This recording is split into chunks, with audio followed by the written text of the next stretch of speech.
হঠাৎ করে যাওয়ার পরেও শেষ পর্যন্ত কোথায় রুম নিয়েছিলাম সেটা তো তোমাদের সঙ্গে শেয়ার করাই হয়নি।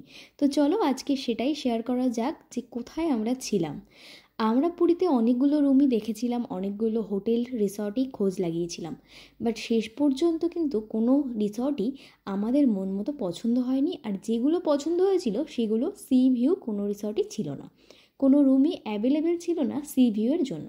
বাট আমাদের ইচ্ছা ছিল যে একটু সি ভিউ দেখেই রুম নেওয়ার। আমরা চলে গেছিলাম প্রভুপাদে। হোটেল প্রভুপাদের লোকেশান বা সৌন্দর্য কিন্তু দেখতেই পারছো তোমরা। তবে সত্যি কথা বলতে এখানেও কিন্তু আমরা সি ভিউ কোনো রুম অ্যাভেলেবেল পাইনি। সেই মুহূর্তে মনে হয়েছে যদি এই রুম দুটো আমরা হাতছাড়া করি তাহলে কিন্তু আর কোনো রুমই অ্যাভেলেবেল পাবো না। হোটেল প্রভুপাদ কিন্তু আমাদের বেশ ভালো লেগেছিল, একদম সাজানো গোছানো, তার সাথে কিন্তু সুইমিং পুলও আছে। বাইরে দেখতে পাচ্ছ কি সুন্দর হাওয়া দিচ্ছে, তার সাথে কিন্তু ফুল গাছ দিয়ে বেশ ভালো সাজানো। তো চলো আমরা যে রুমে ছিলাম সেটার একটা ট্যুর করে নিই।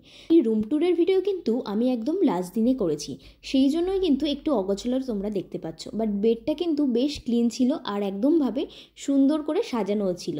যেহেতু লাস্ট দিন করেছি তাই অবস্থাটা এরকমই ছিল। এবার দেখি আমাদের ভিউজটা কি পাচ্ছি। আমাদের জানলা থেকে কিন্তু ভিউজটা পাচ্ছিলাম সুইমিং পুলের, তো সেরকম কিছু দেখার ছিল না। আর এখানে দেখতে পাচ্ছ দুটো সোফা, এখানে কিন্তু টি আর কফি দুটোই অ্যাভেলেবেল ছিল। তার সাথে বড় সাইজের একটা টিভি, এসি তো থাকবেই, তার সাথে সুন্দর একটা রাউন্ড শেপের মিরর। তবে এই আয়নাটা কিন্তু অনেকটা উঁচুতে ছিল, মানে আমার হাইট যেহেতু শর্ট তো ওই জন্য কিন্তু আমার একটু প্রবলেমই হচ্ছিল রেডি হতে। ওয়ার্ড্রবের নিচে কিন্তু দেখতে পেলে তোমরা মিনি ফ্রিজও ছিল, বাট ফ্রিজের মধ্যে সেরকম কিছু ছিল না। আর ফ্রিজটা সত্যি বলতে খুললেই একটা বাজে গন্ধ বেরোচ্ছিল, তাই আমরা ফ্রিজটা কিন্তু কেউই ইউজ করিনি। আর এখানে দেখতে পাচ্ছ সোফা আছে, তার সাথে তার উপর একটা অল পেন্টিংও আছে। দেখে নেওয়া যাক ওয়াশরুমটা কেমন ছিল। ওয়াশরুমটা কিন্তু বেশ বড় সাইজের ছিল, তার সাথে স্নানাগার আলাদা রয়েছে।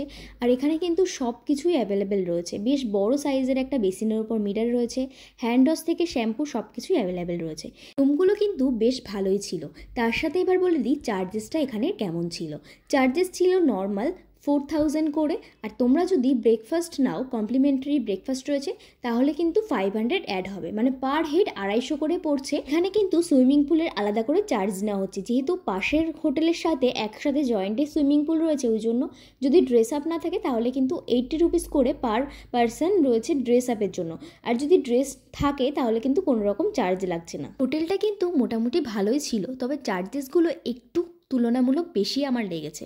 তোমাদের যদি এরকম বাজেট থাকে তাহলে কিন্তু পুরীতে এটা বুক করতেই পারো।